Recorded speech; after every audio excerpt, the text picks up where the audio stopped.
বিধানসভায় আবার একটি ন্যাক্কারজনক কাণ্ড ঘটেছে। সেটি হচ্ছে বিধানসভা স্ট্যান্ডিং কমিটিগুলি গঠনের সময় চূড়ান্তভাবে শাসক দল বিজেপি এবং তাদের পোষিত যারা তাদের মদত পাচ্ছে, বিজেপি নিয়ন্ত্রিত যে তথাকথিত বিরোধী দল বালিশ তৃণমূল, এরা কার্যত নিজেদের মধ্যে ভাগবাটোয়ারা করে নিয়েছে। স্ট্যান্ডিং কমিটি ন্যাক্কারজনকভাবে তৈরি হয়েছে। স্ট্যান্ডিং কমিটি আমরা যা যা জানতে পারছি, এক, মমতা বন্দ্যোপাধ্যায়ের নেতৃত্বে যে তৃণমূল কংগ্রেস, যার পরিষদীয় দলনেতা শোভনদেব চট্টোপাধ্যায়, তাদের কারোর সঙ্গে কোনো আনুষ্ঠানিক আলোচনা কেউ করেননি। যেভাবে হয়েছে তাতে যে কমিটিগুলি ইলেক্টেড, 4টে কমিটি বাদ দিলে যে কমিটিগুলি আছে বিভাগীয় স্ট্যান্ডিং কমিটিগুলি, সাধারণভাবে প্রত্যেক বিধায়ক 2টি করে কমিটি পান, এটা রীতি। এবং অতীতে ছিল, বিমান বন্দ্যোপাধ্যায় অবধি যেটি ছিল, যারা দূরে থাকেন, দূরের জেলা, তারা সাধারণত 3টে করে কমিটির মেম্বার হন, কোনোটাতে আসতে না পারলে যাতে আর একটাতে তিনি, যারা দূরের জেলার। কিন্তু এক একজন বিধায়ক 2টি করে স্ট্যান্ডিং কমিটির সদস্য হওয়াটা হচ্ছে রীতি। এবার প্রত্যেকের একটা পছন্দ বলে থাকে। ধরা যাক আলিফা আহমেদ আমাদের বিধায়ক, তো আলিফা আহমেদ ম্যাডাম আইটির বিশেষজ্ঞ, আইটিটা ভালো বোঝেন, ওনার ইচ্ছা আইটি সংক্রান্ত কমিটিতে থাকা। ওকে দেওয়া হয়েছে সেলফ হেল্প গ্রুপে এবং তার সঙ্গে কথা পর্যন্ত বলা হয়নি। হোম, মুখ্যমন্ত্রী বা পুলিশ মন্ত্রীর 4 জন তৃণমূল থেকে দেখানো হয়েছে, 4 জনই হচ্ছে প্রো গভর্নমেন্ট শিবির, গভর্নমেন্ট যাদের বসিয়ে দিয়েছে তাদের থেকে 4 জন, যারা সত্যিকারের প্রতিবাদ করবে, একজনও নেই। 4 জন গভর্নমেন্ট থেকে। তার মধ্যে এমন ব্যক্তিও আছেন হোম স্ট্যান্ডিং কমিটিতে যার বিরুদ্ধে চিফ মিনিস্টার বলেন 80টা 90টা কি করে বেআইনি কনস্ট্রাকশন করছেন। হোম স্ট্যান্ডিং কমিটি প্রভাব খাটাবার সুযোগ করে দেওয়া হচ্ছে। প্রাক্তন স্পিকার বিমান ব্যানার্জি, তার জন্য লাইব্রেরি কমিটি, তাকে কোনো গুরুত্বপূর্ণ সম্মানজনক কমিটিতে আনা যেত না? এতগুলি কমিটি, তার একটা চেয়ারম্যান শোভনদেব চট্টোপাধ্যায় নেতৃত্বাধীন তৃণমূল কংগ্রেসকে দেওয়া হয়নি। বিজেপি আর বালিশ শিবিরে ভাগবাটোয়ারা হয়েছে, ভাগবাটোয়ারা। বিমানবাবু থাকতে স্পিকার নওশাদ সিদ্দিকীকেও একটি কমিটির চেয়ারম্যান করেছিলেন। বিরোধী দল এবং গণতন্ত্রের প্রতি আস্থা রেখে নওশাদ এবার চেয়ারম্যান পেয়েছেন কিনা আমার কাছে এখনো কোনো খবর নেই। পেয়েছেন সেটা মানে একটা গুরুত্বপূর্ণ জায়গায় ওনাকে আনা যেত। শুরু করে দিয়ে গেছিলেন বিমান বন্দ্যোপাধ্যায়। তো আমরা চাইছি নওশাদ পান, তাকে যদি দিয়ে থাকেন আরো গুরুত্বপূর্ণ জায়গায় আনা উচিত ছিল। আর বিরোধীদের দেওয়ার নাম করে বকলেস পরানো বিরোধীদের দেওয়া হয়েছে। কি করে এটা হতে পারে? শোভনদেব চট্টোপাধ্যায়, বিমান বন্দ্যোপাধ্যায়, অশোক দেব, ইলেক্টেড কমিটি ছেড়ে দিন, ইলেক্টেড কমিটিতে যারা নমিনেশন দিয়েছেন সেইভাবে হয়েছে। কিন্তু এদের তো সম্মানজনকভাবে শোভনদেব চট্টোপাধ্যায় 10 বারের বিধায়ক, 36 বছরের বিধায়ক, বিমান বন্দ্যোপাধ্যায় 3 বারের স্পিকার, অশোক দেব দীর্ঘদিনের রাজনীতিবিদ, বিধায়ক। এই ক্যাম্পকে একটা চেয়ারম্যান দেওয়া হয়নি, মূল দলটাকেই দেওয়া হয়নি। যাদের সরকার বসাচ্ছে, হোম ডিপার্টমেন্ট, দেখানো হয়েছে তৃণমূল থেকে 4 জন। 4 জনই হচ্ছে যারা সরকারের বিরুদ্ধে প্রকৃত খারাপটা বলবে না, যারা দিকে দিকে তৃণমূল কর্মীদের উপর হামলা বা পুলিশ রাজের বিরুদ্ধে বলবে না,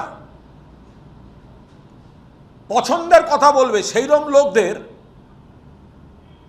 হোম স্ট্যান্ডিং কমিটিতে রাখা হয়েছে।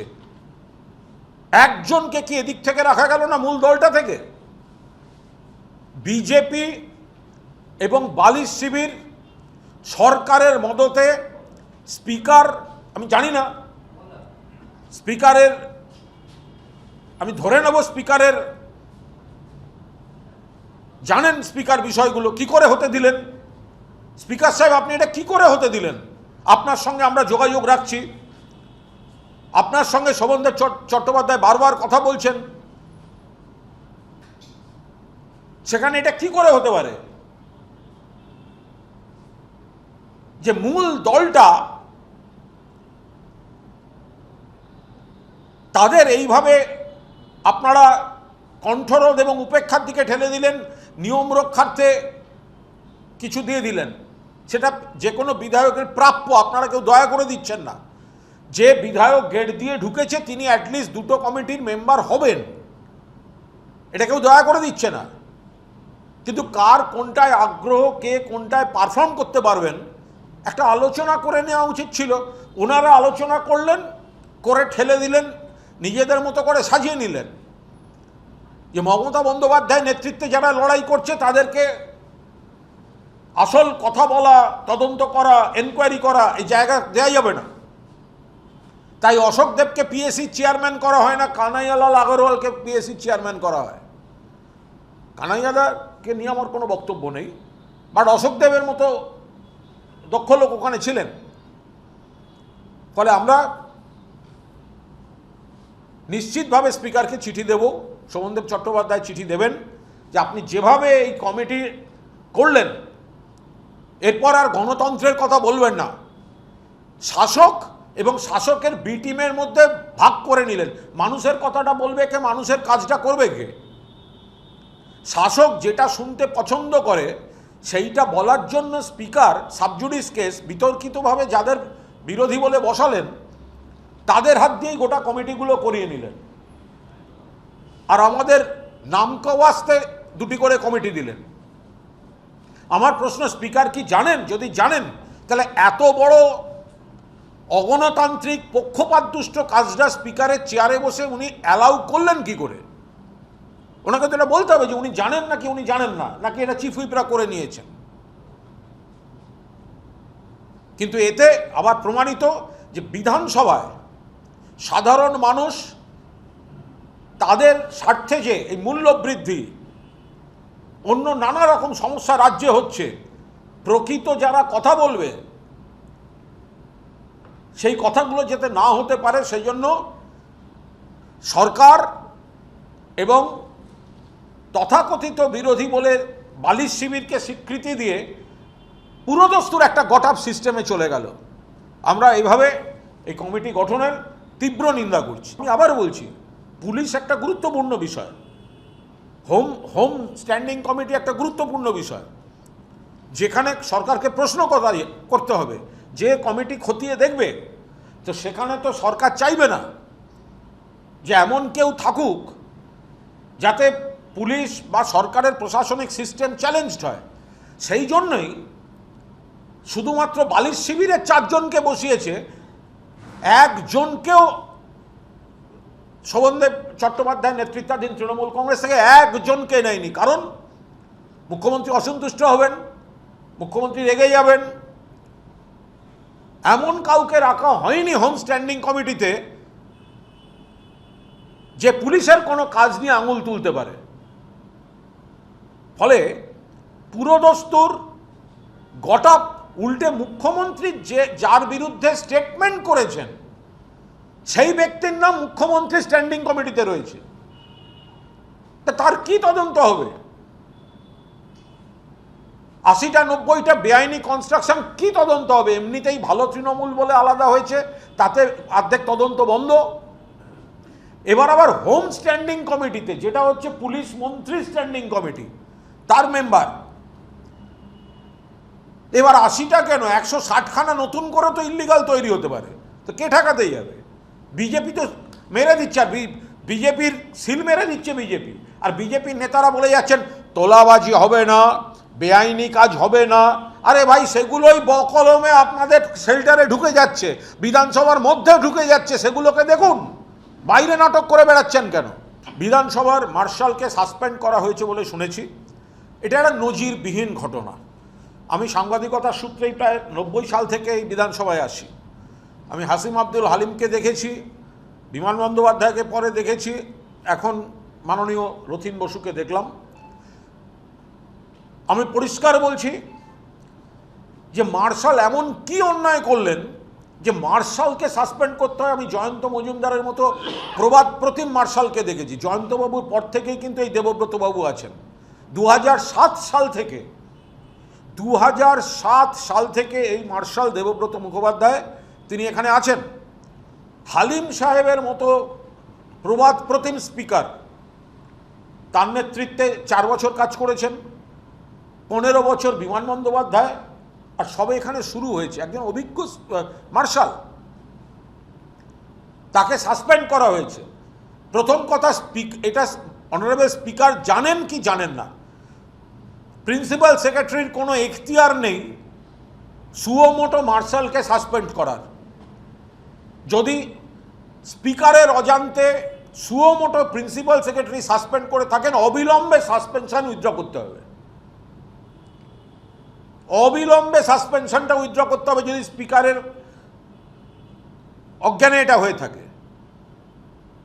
অন্যথায় স্পিকার সাহেবকেও বলবো, এটা দেখুন, মার্শাল আপনারা যে অভিযোগ দেয়া হয়েছে তার বিরুদ্ধে, হাস্যকর, তার জন্য একজন মার্শালকে সাসপেন্ড। আরে কদিন আগে তো আপনি এই মার্শালকেই বলেছিলেন মার্শাল কুণাল ঘোষকে বার করে দাও, আমায় তো চ্যাংদোলা করে এই লোকটি বার করেছিল এবং তার স্কোয়াড। আজকে সেই কুণাল ঘোষ তার পাশে দাঁড়িয়ে বলছে ওইভাবে বার করা যায় না, ওইভাবে সাসপেন্ড করা যায় না। মার্শাল সাসপেন্ড মানে এটা বড় ব্যাপার, এটা বিধানসভার মানসম্মান ব্যাপার সারা ভারতবর্ষের ক্ষেত্রে, এটা বোঝার ক্ষমতা আছে এদের। তাও আবার হাউস চলছে না, ওনাদের কি প্রোগ্রাম, সেখানে নাকি পান থেকে চুন খসেছে, মার্শাল সাসপেন্ড? এ হয় কখনো? বিধায়ক সাসপেন্ড হলে তাকে বের করার দায়িত্ব মার্শালের। কয়েকদিন আগে এই স্পিকার সাহেব মার্শালকে বলেছিলেন কুণাল ঘোষকে বার করে দাও, এই মার্শালই তখন আমাকে চ্যাংদোলা করে বার করেছিলেন। আর সেই কুণাল ঘোষকে আজকে এখানে বসে বলতে হচ্ছে যে এটা মার্শালের ওপর অবিচার হচ্ছে, নিরপেক্ষ তদন্ত হোক। স্পিকার সাহেব দেখুন, শোকজ করা হয়েছিল মার্শালকে, মার্শাল তার উত্তর দিয়েছেন এবং উত্তর কিন্তু যথাযথভাবে দিয়েছেন। বিষয়টা ওইখানে মিটিয়ে ফেলা উচিত ছিল।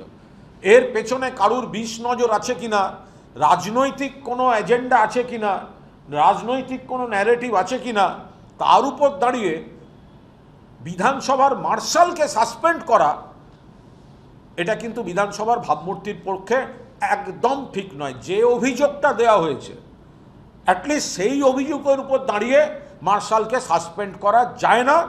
স্পিকার সাহেবকে অনুরোধ করব, আপনি কি জানেন?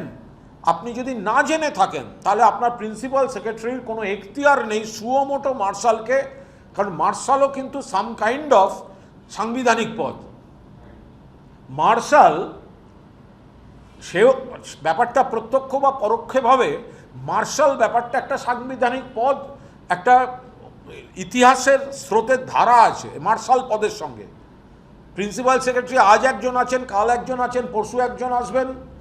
প্রিন্সিপাল সেক্রেটারির মনে হলো কারুর কথায় বা নিজে মার্শালকে সাসপেন্ড করে দিলেন, তাতে বিধানসভার ভাবমূর্তি কলুষিত হয়। মার্শালকে এইভাবে সাসপেন্ড করে গোটা বিধানসভাকে, একটা অধিবেশন চলছে না সেই অবস্থায় মার্শাল সাসপেন্ড। মহামান্য স্পিকারকে অনুরোধ করব, দেখুন, খতিয়ে দেখুন, আপনি জানেন কি না দেখুন। যদি আপনি না জেনে থাকেন, প্রথমেই সাসপেনশনটি আগে প্রত্যাহার করান। আর যদি সংশ্লিষ্ট মার্শালের কোনো কাজকর্ম নিয়ে কোনো বিধায়কের বা কারুর কোনো প্রশ্ন থাকে বা ভুল বোঝাবুঝি থাকে, দয়া করে ওটা টেবিলে বসে মিটিয়ে নিন। কারণ যে অভিযোগ আপনারা দিয়েছেন পান থেকে চুন খসার, তার জন্য সাসপেনশন হয় না। আরে আমাকে তো এই মার্শালকে দিয়েই বার করেছিলেন চ্যাংদোলা করে, আমি তো কোনো অভিযোগ দিইনি। উল্টে আমি বলছি যাকে দিয়ে আমায় বার করেছিলেন আজকে তাকে বার করবেন না। এতে বিধানসভার ভাবমূর্তি নষ্ট হচ্ছে, সম্মান নষ্ট হচ্ছে।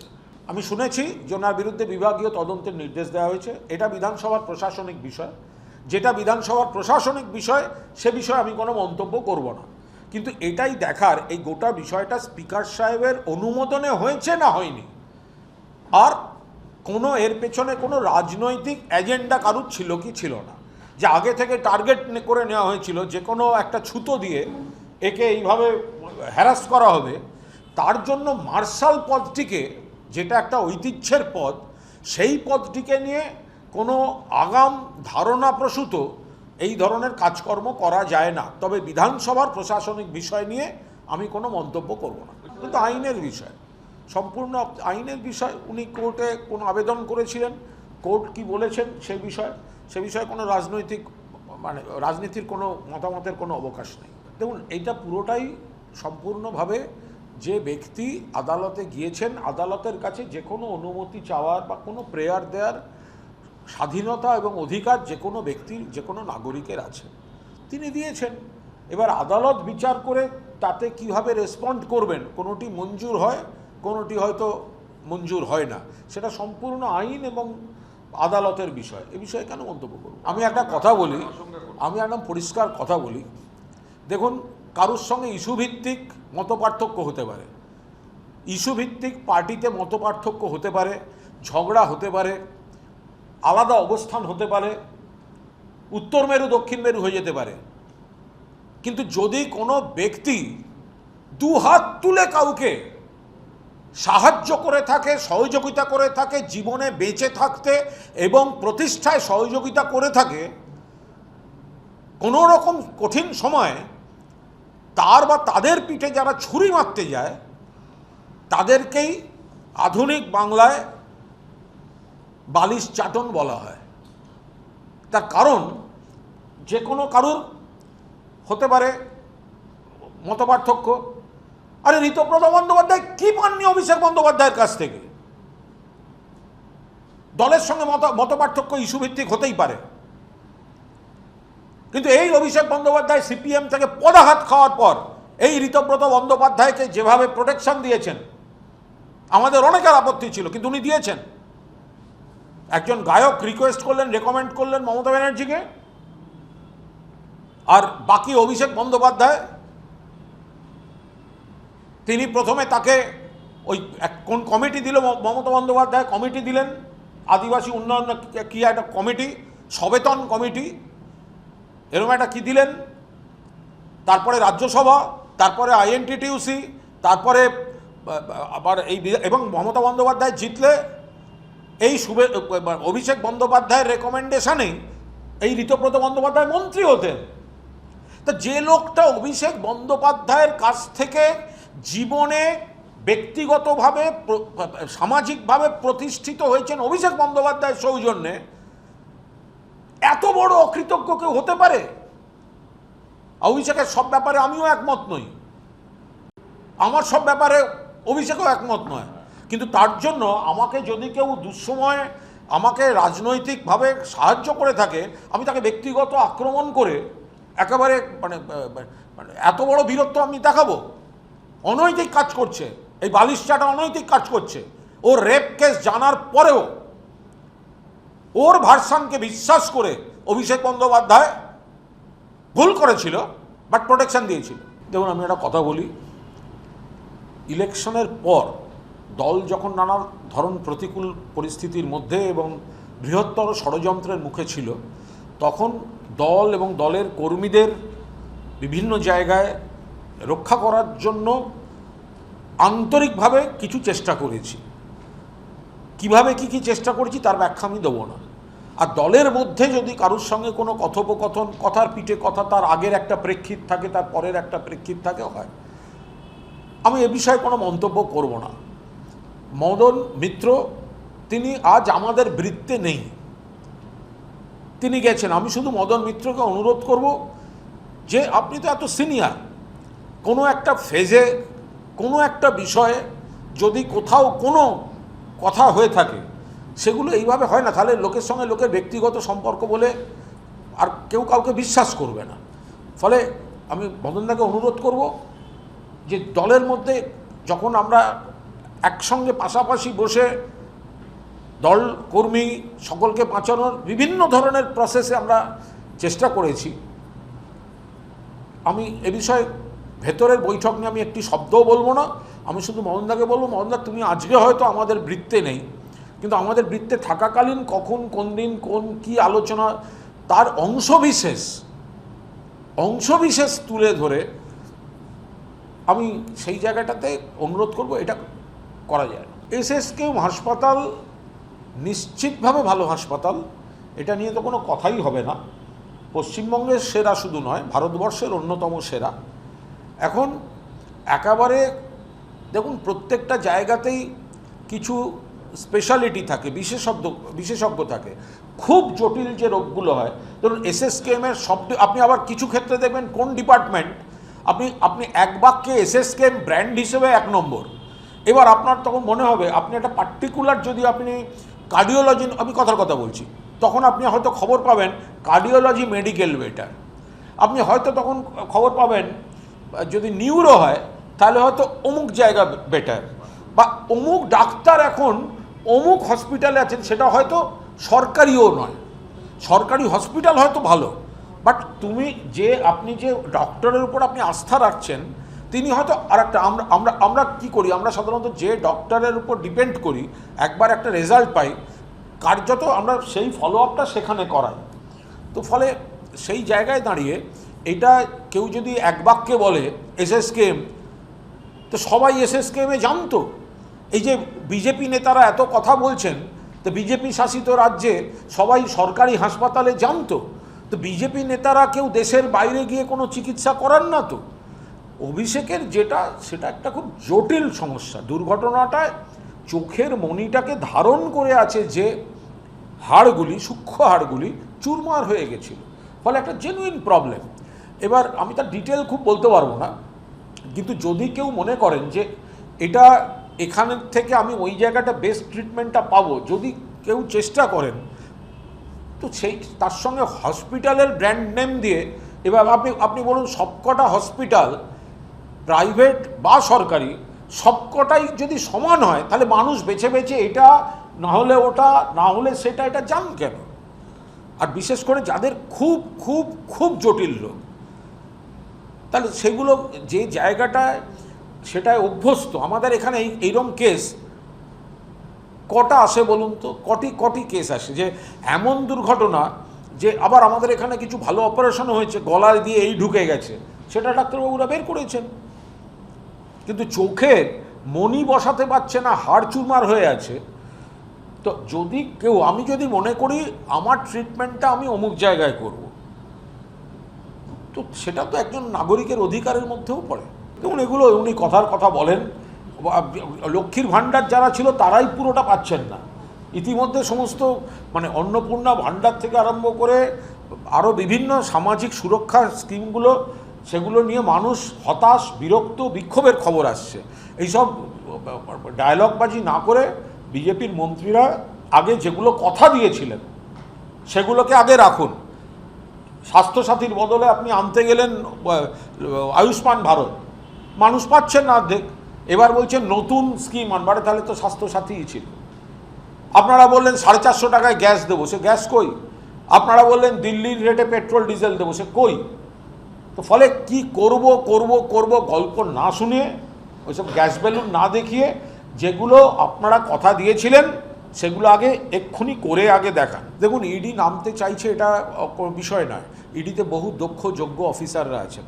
সমস্যাটা হচ্ছে সিআইডি, ইডি বলুন বা সিবিআই, এখানে প্রচুর ভালো অফিসার আছেন, কিন্তু তদন্তটা যদি একমুখী করে দেওয়া হয়, টার্গেট শুধু তৃণমূল থেকে যারা দূরত্ব তৈরি করে ভালো তৃণমূল সাজবেন বা এনসিপিআইতে যাবেন বা অমুক করবেন, তাদেরকে আর ইডি খুঁজে পাবে না, তাদের সিবিআই তদন্ত হবে না, সিআইডিকে বারণ করে দেওয়া হবে তাদের ডিস্টার্ব করতে। তাহলে এইসব ইডি সিবিআই কেস ফাইল করছেন, ব্রেকিং, এসব আর ভ্যালু কি রইল?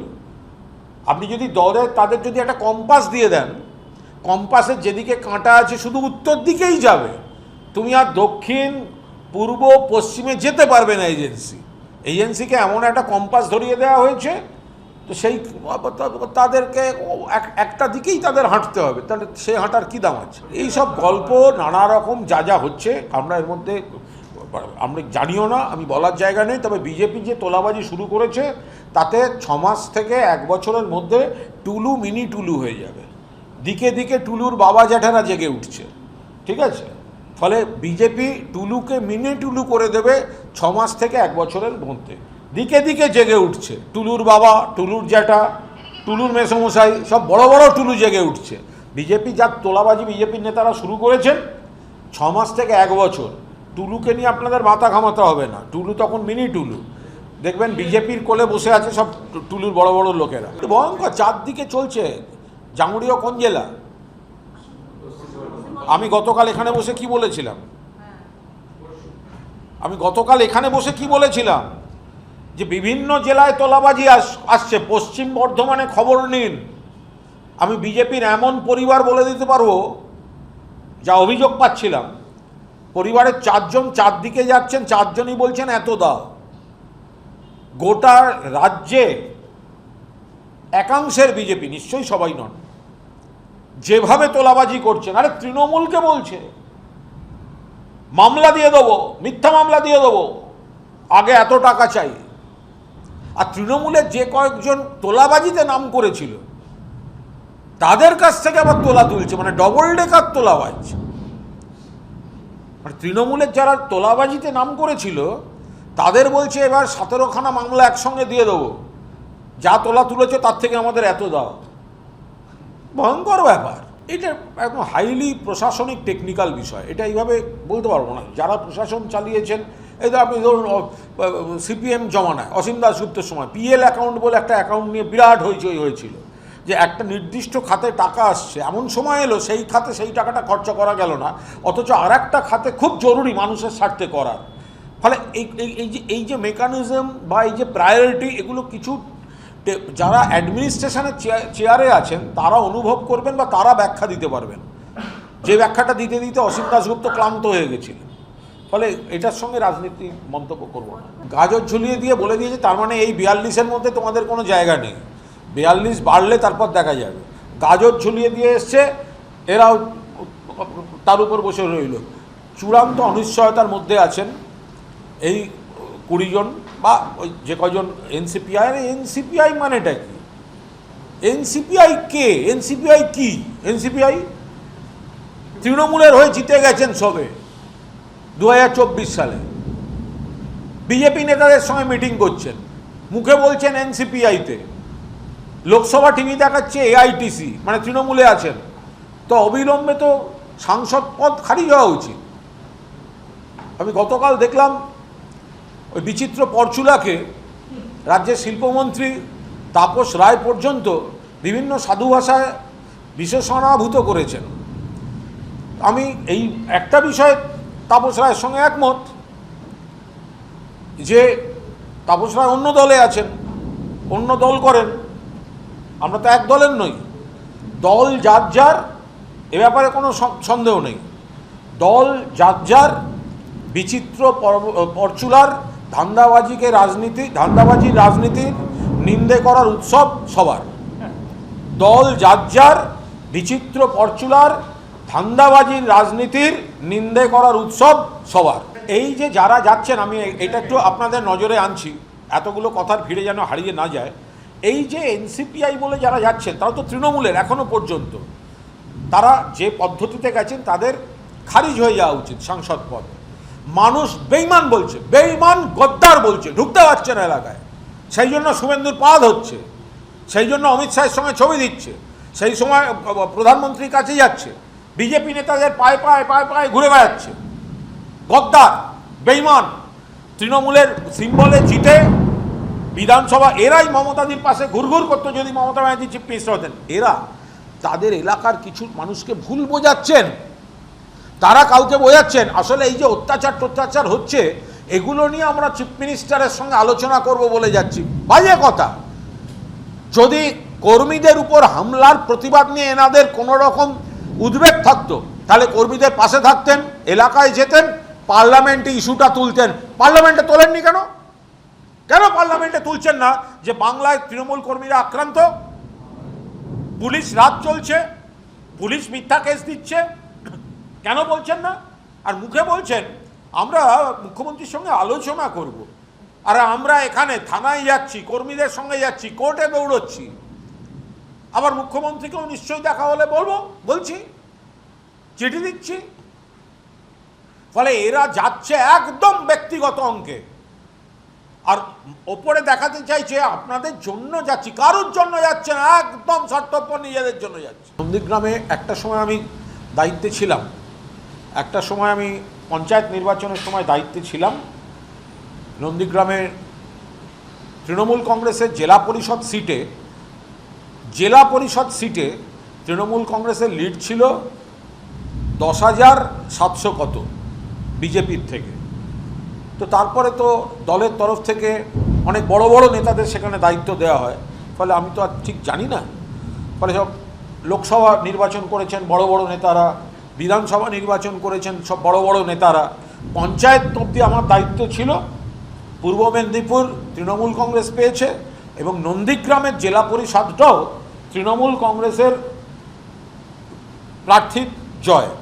কিন্তু তারপরে আমি তো ছোট কর্মী, আমাকে কার্যত বিনা নোটিশে সরিয়ে সব বিশেষজ্ঞরা, কখনো কেউ আইপ্যাক, কখনো কেউ বেশি পূর্ব মেদিনীপুর বুঝছেন, তারা সরাসরি সব যাচ্ছেন এবং সব হাইকমান্ডকে তারা রিপোর্ট করছেন।